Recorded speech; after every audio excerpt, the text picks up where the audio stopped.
कि Donald Trump को सदारती इंतखाबात में जो कामयाबी मिली है वो अमरीकी शहरियों ने अपने मसाइल के हल के लिए उन्हें दी है। अमेरिका में मसाइल क्या हैं? अमेरिका में मसाइल इस वक्त काफ़ी ज़्यादा बढ़ चुके हैं। इन्फ्लेशन, महंगाई, बेरोज़गारी, हुकूमत की जो परफॉर्मेंस है वो भी कई शोबों के अंदर कुछ कमज़ोर नज़र आती है। अगर आप एक अंदाज से देखें तो ये वैसे ही वादे हैं जो बानी पीटीआई ने एक दौर में किए थे। जब प्रेसिडेंट ट्रंप ने कहा कि हम पनामा कैनाल पर कब्जा कर लेंगे तो जवाब चीन की तरफ से आया कि हम कब्जा नहीं होने देंगे। सबसे बड़ी उम्मीद जो पाकिस्तान ने लगा रखी है वो ये लगा रखी है, और पहले कहा है, पीटीआई ने प्रोपेगेंडा किया जी ट्रंप साहब आएंगे और आके एक फ़ोन कॉल करेंगे और उसके नतीजे में बानी पीटीआई रिहा हो जाएंगे। ये सोचना कि वो आएंगे और पाकिस्तान के मामलों में मुदाखलत करेंगे और ख़ास तौर पर बानी पीटीआई को रिहा करने की कोशिश करेंगे, ये खाम ख्याली है। अमेरिका के नौमुंतखब सदर ट्रंप ने आज हलफ उठा लिया। बहुत ये एक पुरवकार तकरीब थी और जश्न का शमन था वाशिंगटन में। लाखों लोग मौजूद थे इस मौके पर अमेरिकी दारुल हुकूमत में। अमेरिकी सदर कोई भी हो, पूरी दुनिया के अंदर उसकी अहमियत होती है।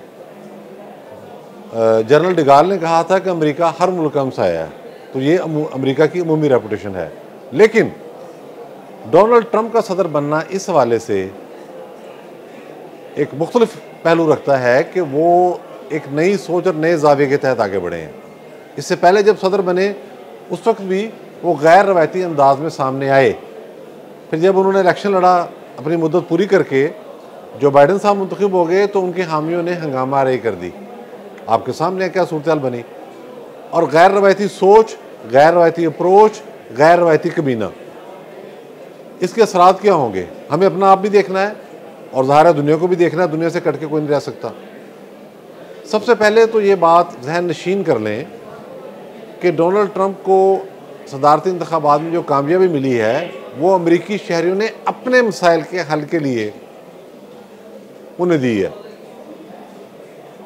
अमेरिका में मसाइल क्या हैं? अमेरिका में मसाइल इस वक्त काफ़ी ज़्यादा बढ़ चुके हैं। इन्फ्लेशन, महंगाई, बेरोज़गारी और हुकूमत की जो परफॉर्मेंस है वो भी कई शोबों के अंदर कुछ कमज़ोर नज़र आती है। जो बाइडन अपनी उम्र के लिहाज से और फिर उनकी जो सेहत थी वो भी उनकी कमज़ोर थी, कई फैसले करने में हिचकिचाहट करते रहे। अमेरिकी इस्टेब्लिशमेंट का गलबा रहा। डोनाल्ड ट्रंप के बारे में ये कहा जाता है कि ये प्रो इस्टेब्लिशमेंट नहीं है, अपने फैसले नाफज करने की कोशिश करेंगे। लेकिन वो कोशिश ही होगी। उसकी रीज़न ये है कि आप अपनी काबीना लें, कांग्रेस में आपकी अक्सरियत हो जाए, तब भी बहुत सारे मामला आपको इस्टेब्लिशमेंट की मर्ज़ी से ही करना पड़ते हैं। अमेरिका में जो मेजर कंसर्न है वो सनतकारों का है, गैर कानूनी तारके वतन का है। सनतकार कहते हैं जी कास्ट ऑफ प्रोडक्शन बढ़ गया है। अब मामला क्या है? मामला ये है कि ट्रंप ने वादे बहुत बड़े बड़े किए हैं। अगर आप एक अंदाज से देखें तो ये वैसे ही वादे हैं जो बानी पीटीआई ने एक दौर में किए थे कि मैं आऊँगा तो ये हो जाएगा, 90 दिन में ये हो जाएगा, फलां काम ऐसे हो जाएगा, ट्रांसपेरेंसी आ जाएगी, दूध और शहद की नहरें बहने लगेंगी। वो आपको याद है ना? 10 लाख मकानात, 50 लाख नौकरियां, ये आपके सामने था सारा कुछ। प्रैक्टिकली फिर जब किया तो बहुत कुछ उसमें से मुमकिन नहीं हो सका। ट्रंप ने पूरी दुनिया पर अपना असर डालना है, उनको बड़े संगीन चैलेंजेस दरपेश हैं। सबसे पहले तो जो दावे वो कर बैठे हैं वो इंतहाई नामुनासिब हैं। उन पर अमल दरामद कैसे होगा, और अमल दरामद करेंगे तो नतीजा क्या होगा? मसलन अभी जो अमेरिका के अंदर मामला था वो एक तरफ है। ट्रंप कहते हैं कि मैं कनाडा से कहता हूं कि आप आएँ और अमेरिका के अंदर जम हो जाएं, यानी कमाल हो गया। कनाडा जैसा बड़ा मुल्क, दुनिया का दूसरा बड़ा मुल्क जो है, उसे आप कह रहे हैं कि जम हो जाए अमेरिका में। वसाइल पर नज़र है इनकी।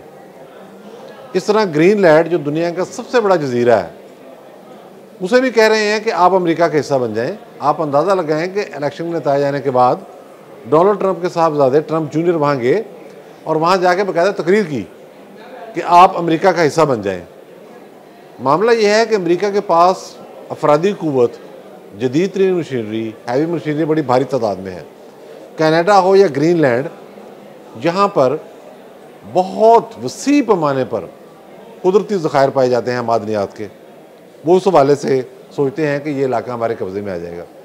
इसी तरह आपने देखा पनामा कैनाल के हवाले से ट्रंप किसी से बिला झिझक ये कह रहे हैं कि हम उस पर कब्जा कर लेंगे। उसका एक जवाब ही आया, इसको मैं आगे चल के बयान करूँगा। तो ये जो तजारती रास्ते हैं उन पर भी उनकी एक नज़र है। ट्रंप को एक बहुत बड़ा चैलेंज जो दरपेश है वो चाइना की सूरत में है।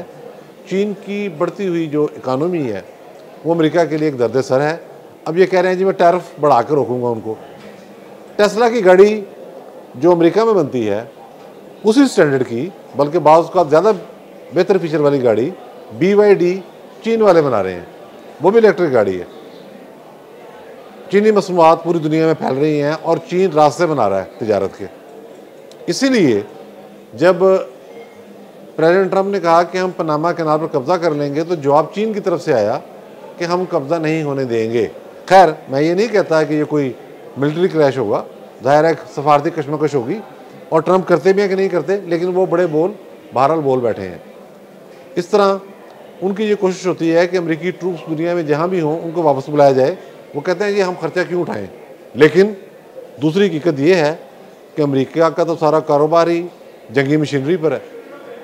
अगर वो असला बेचना तर्क कर देगा, जंगें रुक जाएंगी, तो अमेरिका को तो माली वाले से भी बहुत ज़्यादा बहरान का सामना करना पड़ेगा। एक दूसरा पहलू ये कि ये जो आपकी सोल सुपर पावर है इसकी हैसियत भी अंडरमाइन होगी। एक तरफ आप कह रहे हैं मैं कनाडा पे कब्ज़ा करूँगा, मैं ग्रीनलैंड पे कब्ज़ा करूँगा, मैं पनामा पे कब्ज़ा करूँगा, और दूसरी तरफ आप कह रहे हैं कि जनाब अपनी फ़ौजें वापस बुलाऊँगा। तो ये दिलचस्प बात होगी, कैसे अमल दरामद करते हैं, अमेरिकन एस्टैब्लिशमेंट इससे कैसे रिएक्ट करती है। फिर जब आम अमरीकियों को रोज़गार के मौके नहीं मिलेंगे, कास्ट ऑफ प्रोडक्शन कम नहीं होगा, तो संदें कैसे चलेंगी। ये अपनी जगह एक चैलेंज है। चीन के बारे में अगर आप टैरिफ लगाएंगे, कनाडा को आपने धमकी दी कि टैरिफ लगाएंगे, उनके वज़ीर-ए-आज़म को मुस्तफ़ी होना पड़ा, या यूरोप के मामलों में मुदाखलत करेंगे, जैसे आपने देखा कि अभी मुदाखलत शुरू हो गई है। एलन मस्क जो हैं वो आगे हैं और आके उन्होंने एक प्रोपेगेंडा शुरू कर दिया है। कभी वो बरतानिया के मामलों में मुदाखलत कर रहे हैं, कभी वो जर्मनी के मामलों में मुदाखलत कर रहे हैं, कभी फ्रांस के मामलों में मुदाखलत कर रहे हैं। फिर ट्रंप की जो एडमिनिस्ट्रेशन है, जो आने वाले लोग हैं इनके साथ, आप उनको देखें, ये सारे नस्ल परस्त हैं।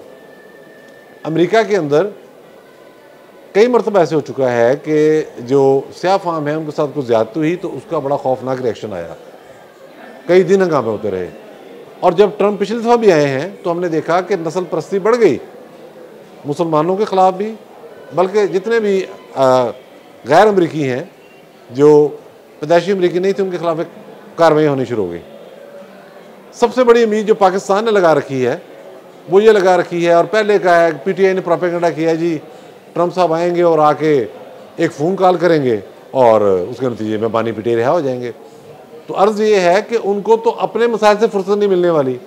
उन्होंने गल्फ़ देखना है, ईरान का मामला उन्होंने देखना है, अफ़गानिस्तान के गलती को अप्रोच बने, जब बनेगी तब बनेगी। अभी चीन के मामला तो उन्होंने देखने हैं, रूस यूक्रेन जंग है वो उन्होंने देखनी है। तो ये सोचना कि वो आएंगे और पाकिस्तान के मामला में मुदाखलत करेंगे और ख़ास तौर पर बानी पिटे को रिहा करने की कोशिश करेंगे, ये खाम ख्याली है। ये जो बहुत बड़ी उम्मीद बांध ली गई है, मेरे ख्याल में ये सरासर इसकी कोई बुनियाद नहीं है, और इनको जो PTI की हामी उनको मायूसी मिलेगी। वैसे भी ताल्लुकात दो रियासतों के दरमियान होते हैं, अमेरिका किसी फ़र्द के लिए इतना आगे नहीं जाएगा कि वो इस हवाले से कोई प्रैक्टिकल स्टेप ले। उसने पाकिस्तानी फ़ौज के साथ मिलकर चलना है। पेंटागन और GHQ का रिलेशनशिप है, तो ये मामला भी हमें मद्देनज़र रखना होगा। लेकिन ये बात भी दुरुस्त है कि अगर ट्रंप अपनी जारियाना कार्रवाइयों को इस दफ़ा बढ़ाते हैं, पिछली दफ़ा एक और अंदाज था, तो उसके नतीजे में ज़ाहिर है हमारा मिसाइल प्रोग्राम डिस्कस हुआ है, आगे चल के कुछ और बातें भी वो कर सकते हैं। लेकिन ये चीज़ भी हमें सोचनी होगी, इतना भी आसान नहीं है। अगर अमेरिका हम पर गैर मामूली दबाव डालेगा तो उसको ये भी पता है कि इस इलाके के अंदर हम ही हैं जो उसकी बात सुनते हैं। इंडिया की अपनी पूरी की पूरी एक रियासती मशीनरी है, खुद फैसले करती है वो बड़ी हद तक। इस तरह आप देखें कि रूस, इधर ईरान, उधर चीन, तो आप एक ऐसा मुल्क जो आपको किसी हद तक स्पेस देता है, दोस्त मुल्क है, उसको भी चीन के कैंप में धकेल देंगे, तो ये भी आसान नहीं है। तो आप यूँ समझें कि अमेरिका में अब जो होने जा रहा है वो असल में अमरीकियों का ही इम्तिहान है। ट्रंप की सूरत में अमरीकियों पर इम्तिहान नाज़िल हो गया, और जो लोग समझ रहे हैं कि इमरान खान साहब को बहुत बड़ा रिलीफ मिलने वाला है, बड़ी खबर आने वाली है उनके वाले से, उनकी तो भी गलत साबित होगी। इस हद तक मामला ये नहीं जाएगा। बहुत शुक्रिया।